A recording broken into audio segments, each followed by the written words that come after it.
अब हम आपके एग्जाम्पशंस के 2 पॉइंट ले रहे हैं। एक सेक्शन है आपका 54 और एक है आपका 54। ये आपको अपने क्वेश्चंस में बहुत कम देखने को मिलेंगे, ठीक है। इनका यूज आपका ना के बराबर जाएगा। 3 सेक्शन है वो बहुत ज्यादा इंपॉर्टेंट है, 54, 54 EC और 54 F। इनका यूज बार बार आएगा, इन दोनों का यूज बहुत कम आएगा। देखो अभी तक जो हमने सेक्शंस लिए हैं 54, 54 EC, 54 F, वो सिर्फ और सिर्फ कम मिलेंगे जब लॉन्ग टर्म कैपिटल एसेट, जब कैसी हो आपकी लॉन्ग टर्म कैपिटल एसेट। पर ये 2 सेक्शन ऐसे हैं आपके जो आपको शॉर्ट टर्म पे भी मिल जाते हैं कहने को तो, ठीक है। बाकी मैं फिर से समझाऊंगा आपको, उससे आपको अल्टीमेटली समझ में आ जाएगा कि हाँ भाई लॉन्ग टर्म पे ही मिल रहे हैं ये तरीके से। बाकी अभी आपको क्या समझना है, ये दोनों पे मिल रहे हैं, ठीक है। सबसे पहले हम बात कर रहे हैं किसकी, 54F की, 54B की। 54B किस पे मिलेगा आपको, किस किस को मिलेगा, सिर्फ इंडिविजुअल और एचयूएफ को ही मिलेगा। कब मिलेगा, चाहे लॉन्ग टर्म कैपिटल एसेट हो चाहे शॉर्ट टर्म कैपिटल एसेट हो, तो इंडिविजुअल को एचयूएफ को मिलेगा। क्या हो, भले ही आपकी लॉन्ग टर्म कैपिटल एसेट हो, भले ही आपकी शॉर्ट टर्म कैपिटल एसेट, ठीक है जी। कब मिलेगा, आपने क्या ट्रांसफर करा हो, आपने ट्रांसफर करा हो आपका अर्बन एग्रीकल्चर लैंड। क्या ट्रांसफर करा हो आपने, अपना अर्बन एग्रीकल्चर लैंड। और वो लैंड ऐसा कैसा लैंड नहीं होना चाहिए, वो आपके द्वारा या फिर आपकी फैमिली के द्वारा यूज करा हुआ होना चाहिए, किसके लिए, एग्रीकल्चर पर्पस के लिए, ठीक है। मतलब एक ऐसा लैंड जो आप या आपकी फैमिली क्या कर रही है, यूज कर रही है एग्रीकल्चर पर्पस के लिए। कोई दिक्कत क्या इसमें नहीं। तो क्या बोला गया लैंड के लिए, agriculture land used by individual और his parents for agri purpose during 2 years before the transfer. मतलब कि ट्रांसफर से 2 साल, कम से कम 2 साल क्या करा हो आपने, उसको यूज करा हो, किस पर्पस के लिए, एग्रीकल्चर पर्पस के लिए, ठीक है। एक चीज मुझे बताएंगे आप लोग, लैंड बिल्डिंग जो होती है, अगर मुझे पता लगाना है कि ये शॉर्ट टर्म है या लॉन्ग टर्म, तो इसके लिए मंथ कितने काउंट करेंगे, 24 मंथ्स, ऐसा नो 24 मंथ मतलब कितने, 2 साल। अभी 2 साल तो हो ही गए, क्या बोल दिया उसने, कम से कम कितने साल आपने यूज कर रखी हो। अब 2 साल के बाद अगर ट्रांसफर हो रहा है तो लॉन्ग टर्म कैपिटल गेन ही आएगा उस पर, शॉर्ट टर्म कब आएगा बता दो।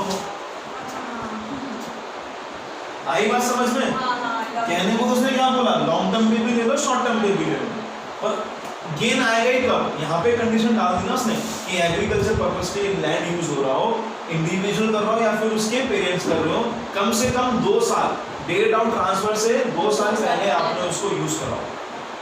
जब 2 साल हम उसको यूज कर चुके हैं तो 2 साल तो हो गए, 2 साल हो गए, वो एसिड कैसी हो गई आपकी, कैपिटल एसिड हो गई, ठीक है। चलिए कोई दिक्कत इसमें, आपने खरीदा क्या हो, एग्रीकल्चर लैंड आपने खरीदा हो, भले ही आपने रूरल एरिया में खरीदा हो या फिर अर्बन एरिया में खरीदा हो, ठीक है जी। आया ना, बोलो बोलो। पहला जो आपने लैंड बेचा वो लैंड कैसा होना चाहिए, अर्बन, आपने बेचा कैसा है, अर्बन।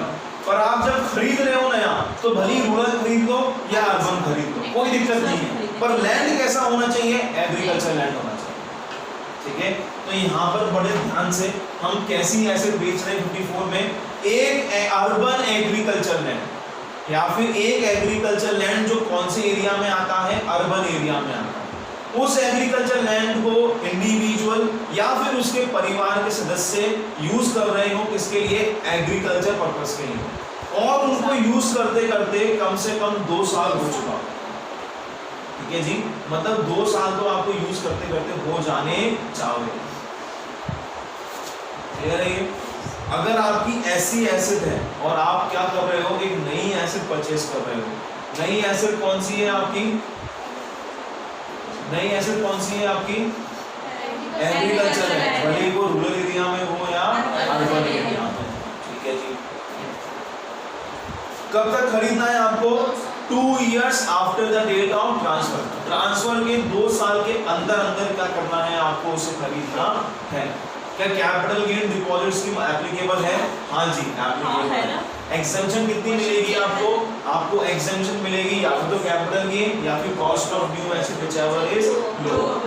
सर अभी हमने जो नया लैंड खरीदा, अगर मैं इसको 3 साल में ट्रांसफर कर दूं तो अगर आपने जो नया एसेट खरीदी है, अगर आप उसको 3 साल के अंदर अंदर क्या कर रहे हैं, ट्रांसफर कर रहे हैं, तो आपके जो नए लैंड की कॉस्ट ऑफ एक्विजिशन थी उसमें से हम उतना अमाउंट लेस कर देंगे जितना आप एग्जम्पशन पहले क्लेम कर चुके हैं। ठीक है, वही लाइन जो 54 के लिए बोली गई थी वही चीज यहाँ पे है। ठीक है जी, अगर आप 3 साल के अंदर अपनी एसेट क्या कर देते हो, ट्रांसफर कर देते हो, तो जो इस नए एसेट की कॉस्ट ऑफ एक्विजिशन है वो कितनी मानी जाएगी? तो इसकी कॉस्ट ऑफ एक्विजिशन में से आप लेस कर दें जितना अमाउंट आप पहले एग्जाम कर चुके हैं। ठीक है, वही चीज जो हमने किसके लिए बोला था, 54 के लिए बोला था। क्लियर? ये वाली जो चीज है कॉस्ट ऑफ एक्विजिशन में से काट देने का एग्जीक्यूशन अमाउंट, ये 3 जगह आएगी, 54 में, 54B में, 54D में। 54 EC में आपने देखा था टैक्सेबल है, 54F में भी आपने देखा था क्या है, टैक्सेबल है। ठीक है,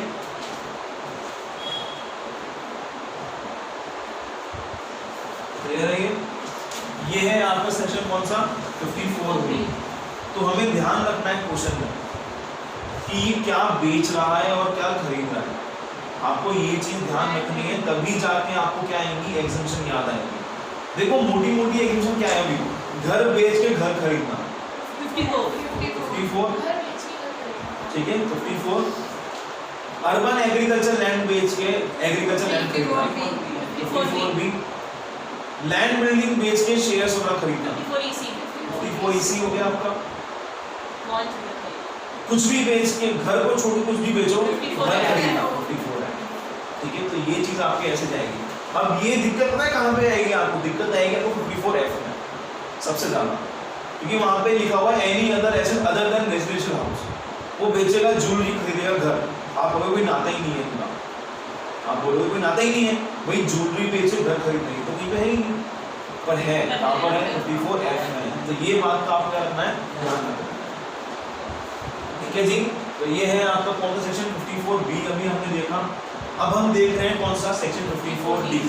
ठीक है, ये किस किस को मिलेगा, किसी भी बंदे को मिल जाएगा। ये किसको मिलेगा आपको,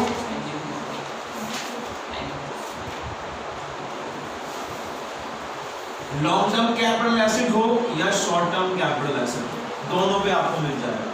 ठीक है जी, ऐसा नो। देखें आप क्या हो रहा है आपका, कंपल्सरी एक्विजिशन ऑफ लैंड और बिल्डिंग विच वाज यूज्ड, करें हम लोग स्टार्ट करें। ठीक है, कंपल्सरी एक्विजिशन ऑफ लैंड और building which was used by assessee in the business of industrial undertaking during 2 years prior to date of transfer। ठीक है, आपकी कोई लैंड एंड बिल्डिंग है जिसको आप यूज कर रहे थे, किसके लिए, अपने बिजनेस पर्पस के लिए आप उसको यूज कर रहे थे, उस एसेट को क्या कर लिया गया है, कंपल्सरी एक्वायर कर लिया गया है। हाँ, पर शर्त क्या है कि आप वो एसेट जो है वो कम से कम यूज कर चुके हो 2 साल तक। अब अगर 2 साल यूज कर ली तो उसको अब जो बेचोगे तो गेन कैसा आएगा, लॉन्ग टर्म ही तो आएगा। ये सेक्शन कौन सा था, 54D। ठीक है, ठीक है, तो हम क्या कह रहे हैं, लैंड और बिल्डिंग कंपल्सरी क्या हुई है, एक्वायर हुई है। उस लैंड और बिल्डिंग को आप यूज कैसे कर रहे थे, बिजनेस अंडरटेकिंग की, आपकी इंडस्ट्रियल अंडरटेकिंग थी, मतलब कि फैक्ट्री वगैरह थी या आप उसको अपना बिजनेस चलाते थे, और आपको उसको यूज करते करते कम से कम कितना साल हो गया है, 2 साल हो चुका है। नया क्या खरीदा है आपने, new land and building for the industrial undertaking, मतलब उसी पर्पस के लिए आपको यूज करनी है। लैंड एंड बिल्डिंग जो आपकी गई वो भी किसके लिए यूज हो रही थी, इंडस्ट्रियल या बिजनेस पर्पस के लिए। जो नई लैंड और बिल्डिंग खरीद रहे हो ये भी किसके लिए होनी चाहिए, इंडस्ट्रियल और बिजनेस पर्पस के लिए होनी चाहिए। ठीक है, कितने टाइम में खरीदना है, 3 years from the date of receipt of compensation। यहाँ पे ट्रांसफर नहीं है, यहाँ पे क्या है, कंपनसेशन। ये जमीन जो है वो सरकार द्वारा जब्ती गई है, सरकार मुझे क्या देगी, कंपनसेशन देगी, उसके 3 साल के अंदर अंदर मुझे क्या करना है, नई एसेट को परचेज करना है।